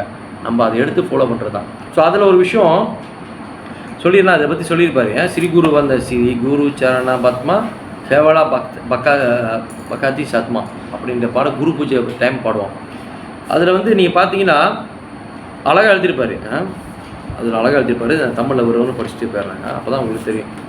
ஸ்ரீ குரு சரண பத்மா கேவலா பக்காதி சத்மா बंदो मोईशावो दाना मोदे जहार प्रसादे वाय ए बाबा थोरी जा जाय कृष्णा प्रत्यो जहा ओदे. என்ன மொதல் வரிகள் 4 வரி இருக்கும். அதில் மொதல் வரி என்ன எழுதுறாருன்னா, ஸ்ரீ குருவின் தாமரை திருவடிகள் மட்டுமே தூய பக்தி தொண்டினை அடைவதற்கு வழியாகும். அந்த தாமரை திருவடிகளில் நான் மிகுந்த கவனத்துடன் மரியாதையுடனும் தண்டம் சமர்ப்பிக்கிறேன். தண்டவா பிராணுங்கிறார். சகோதரர்களே, அவரது கருணையால் இந்த பௌதிக வாழ்வின் கடலை கடந்து கிருஷ்ண கருணை அடைய முடியும். ஸோ குருவோட கருணை ரொம்ப முக்கியம், குருவோட ஆசீர்வாதம் ரொம்ப முக்கியம். சில பேர் பார்த்தீங்கன்னா குருவிட்டு கால் பார்த்து தொடர போனாக்கா விட மாட்டாங்க. நல்லா கவனிக்கணும் பாருங்கள். சில ஆச்சாரங்கள் கிட்ட போனால் கூட, ஏய் நீயும் பாவத்தை என்னமோ செஞ்சுட்டு வந்து என் காலில் வந்து விட்றியா? நம்ம போய் வைஷ்ணவோட காலத்தில் நீங்கள் போய் தொடரப்ப அது என்ன ஆகுதுன்னா, நம்ம செஞ்ச பாவங்கள் எல்லாமே அவங்க இதாகும். அதான் பாருங்கள், சில விதத்தில் வந்து ஏப்பா இவன் என்ன செஞ்சுட்டு வந்தான்னு தெரில, இவன் என் காலில் வந்து எல்லாத்தையும் இங்கேருந்து கூட்டிகிட்டு போயிடுறான். சில ஆச்சாரங்களாம் பாருங்கள், காலை தொட விட மாட்டாங்க. நல்லா கவனிக்கலாம். நீங்கள் அந்தளவுக்கு நீங்கள் வந்து சாதுவை நீங்கள் மீட் பண்ணிருக்கணும். அப்போ தான் உங்களுக்கு தெரியும் அது என்ன வேல்யூ என்னன்னு. சந்திக்காதனாலையும் அதோடைய அனுபவிக்காதனால தான் நம்மளுக்கு தெரியல. ஸோ அந்தளவுக்கு பவர் இருக்குது, அந்தளவுக்கு வந்து இது இருக்குது. அவங்களோட கால் தூசி தலையில் உங்களுக்கு பட்டுருச்சுன்னா உங்களுக்கு பிரேம பக்தியில் வந்து அது அப்படியே உங்களுக்கு கொண்டு போயிடும். அந்தளவுக்கு அது உங்களுக்கு பவர் இருக்குது. குருவோடைய அந்த கால் தூசிக்கணும், தாமரை திருவடிக்கணும். ஓகே. ஸோ ரெண்டாவது சொல்கிறாரு, குருமுக பத்மா வாக்கிய சித்தியத்தை குறியா ஜக்கிய ஆரண ஹரிஹோ மனை ஆஷா ஸ்ரீ குரு சரணே ரத்தி ஹேலே இஷே உத்தமா கத்தி ஜே ஏ பிரசாதி புரி சர்வாஷா. ஸோ இதில் என்ன சொல்கிறாருன்னா, குருவின் தாமரை திருவாயிலேருந்து வரும் வார்த்தைகளை நான் இணைந்து சித்தத்துடன் குணவுடன் ஐக்கியமாக்கியுள்ளேன். அவர் என்ன நரோத்தம தாஸ் டாக்கூர் லோகநாத சுவாமி சொன்ன எல்லா விஷயத்தையும் அப்படியே முழுமையாக ஏற்றுக்கிட்டாரு. லோகநாத சுவாமியோடைய அந்த அளவுக்கு அந்த இன்ட்ராக்ஷன் ரொம்ப முக்கியமாக போச்சு. அந்த வார்த்தையை தவிர வேறு எதையும் நான் விரும்புவதில்லை. ஸ்ரீ குருவின் தாமரை திருவடியின் மீதான பட்டுதல் உத்தம கதியை வழங்கும். ஸோ குருவினுடைய வார்த்தை ரொம்ப ரொம்ப முக்கியம். குருவோட வார்த்தை ரொம்ப ரொம்ப முக்கியம். அவர் சொன்ன இன்ட்ராக்ஷன், அவர் சொன்ன விஷயங்களை வந்து அதை பகிரமாக எடுத்து ஃபாலோ பண்ணுறப்ப அது நம்மளுக்கு ஸ்பெஷல் கருணை கிடைக்கும். ஸோ குருவின் தாமத்தினுடைய மீதான பற்றுதல் உத்தம கதியை வழங்கும். அந்த கருணையினால் எல்லா ஆசைகளும் பூர்த்தி அடையும். அந்த கருணையால் உங்களுக்கு பௌதிக ஆசையை தொடர்ந்து ஆன்மீக ஆசைகள் என்னென்ன இருக்கோ, ஆன்மீகத்தில் பகவான் நான் வந்து உங்களுக்கு வந்து நல்ல ஒரு பூர்த்தியான விஷயம் செய்யணும், நான் வந்து நிறைய பகிரமாக பிரச்சாரம் பண்ணணும், உங்களுக்கு எல்லா விஷயம் செய்யணும், அது எல்லாமே பூர்த்தி அடைஞ்சிடும். ஓகே. ஸோ அடுத்து இதில் பார்க்குறாரு, சச்சிதா நீலோஹே ஜென்ம ஜென்ம பிரபசே திவேஜானி ருகத்த கிஷோ பிரேம பக்தி ஜாஹோதி அவித்யா வினாஷாதி விதகாய் ஜஹர சரித்தம். ஸோ எனது இருண்ட கண்களை திறந்து தெய்வீக பறவை என்னும் தானத்தை வழங்கிய ஆன்மீக குரு பிரிவுதலும் எனது குருபோ ஆவார். ஸோ எனது இருண்ட கண்களை அப்படின்னா அறியாமை, இக்னோரன்ஸ் அப்படிய விஷயத்த குருநாதர் தான், குரு ஸ்பிரிச்சுவல் மாஸ்டர் தான் நம்மளுக்கு இது பண்ணுறாரு. அவர் தெய்வீக ஞானத்தை எனது இதயத்தில் வெளிப்படுத்துகிறார். அவரிடமிருந்து பிரேம பக்தி வெளிப்படுது. பார்த்தீங்களா, குரு என்பவர் பிரேம பக்தியை கொடுக்க முடியும், அந்த அளவுக்கு அவருக்கு அந்த பவர் இருக்கு. அவராலேயே அறியாமை அகற்றப்படுகிறது. அவரது குணங்களை வேத சாஸ்திரங்கள் பாடுகின்றன. ஸோ குருவுடைய குணங்கள் பற்றி வேத சாஸ்திரங்களே பாடப்படுதான். ஓகே. ஸ்ரீ குரு கருணா சிந்து அதம ஜனா பந்து லோகநாத் லோக்கிரி ஜீவானா. இங்கே பாருங்கள், லோகநாத் லோக்கிரி ஜீவானா என்ற வார்த்தையை அவர் வந்து ஆட் பண்ணியிருப்பார். லோகநாத் ஜீவானா லோகநாத் கோஸ்வாமியை பற்றி பேசுகிறாரு நாரதமான் தாஸ் தாக்கூர். ஓகே. ஆஹா பிரபு கரதய தேகமரி பதச்சயா ஏவ ஜாஷி குஷி திருப்புவானா. ஓகே. எங்களின் ஆன்மீக குரணியின் கடலாவர், வீழ்ச்சி விட்டு ஆத்மாக்களின் நம்பராவர், எல்லா பக்தர்களின் எஜமானராகவும் உயராகவும் திகழ்கிறார். அன்புள்ள பிரபுவே, என் மீது கருணை கொள்ளுங்கள். தங்களது தாமரை திருவடியின் நிலையில் இடம் கொடுங்கள். உங்களது புகழ் மூலகமும் பரவட்டும். ஸோ அந்த அளவுக்கு வந்து குருவுடைய கருணை ரொம்ப முக்கியம் அப்படின்னு நாரதமான் தாக்கூர் சொல்லுவார். இப்போ எந்த அளவுக்கு வந்து ஸ்ரீலா லோகநாத் கோஸ்வாமியுடைய கருணை கிடச்சிருந்துச்சின்னா, நாரதமான் தாஸ் தாக்கூர் இப்படி அவர் நினச்சி பாட்டு எழுதியிருப்பார். ஸோ குரு என்பது ரொம்ப ரொம்ப முக்கியம். இது வந்து இப்போவும் தினந்தோறும் எல்லா இஸ்கோன டேவிட்டியாக இருக்கட்டும், இல்லை பிரம்ம மத்துவ கௌடி சம்பிரதாயம் சார்ந்த பக்தர்களாக இருக்கட்டும், இந்த பாடலை தினந்தோறும் பாடி குருவுக்கு பூஜை செய்கிறாங்க. ஏன்னா அந்த அளவுக்கு வந்து இந்த பாடலுடைய மகித்துவம் தத்துவம் இருக்குது, குருவோட முக்கியத்துவம் சொல்லியிருக்கு. ஸோ தயவுசெய்து நம்ம இந்த விஷயங்களை வந்து வலியுறுத்தணும். ஸ்ரீ லோகநாத் கோஸ்வாமி வந்து அவருடைய தோன்றிய தினமாக இருக்கட்டும், மருத்துவம் வர்றப்ப இந்த விஷயங்களே நினைவிருக்கணும். இன்னும் நிறைய விஷயங்கள் இருக்குது, நேர பற்றாக்குறையானால நான் வந்து வேறு வேறு கிளாஸில் இவரை பற்றி இன்னும் சொல்கிறேன். டீட்டெயில் இன்னும் நிறையா இருக்குது. ஓகேவா? ஸோ ஸ்ரீ லோகநாத் கோஸ்வாமிக்கு ஜெய். அவருடைய டிசம்பர் மறைந்த தினம் 20 தேதிக்கு ஜெய். ஸோ இன்ன வரைக்கும் இதுதான் மெயின். ஸோ எப்படி இருந்தாலும் இந்த 2 ஸ்லோகமும் ஜட இருக்கையை பற்றி பேசிய கிருஷ்ணர் பேசிய இந்த 2 ஸ்லோகமும், அப்புறம் நம்ம ஸ்ரீ லோகநாத் கோஸ்வாமியை மறைந்த தினம் ஒட்டி நம்ம இன்றைக்கி உபன்யாசத்தை இதோட முடிச்சுக்கோம். ஏதாவது கேள்வி இருக்கா யாராச்சும்? ஸ்லோகம் ஒட்டி ஏதாச்சும் கதைகள் மூலியமாக ஏதாவது கேள்வி இருக்கா யாராச்சும்? வள்ளி மாதாஜி,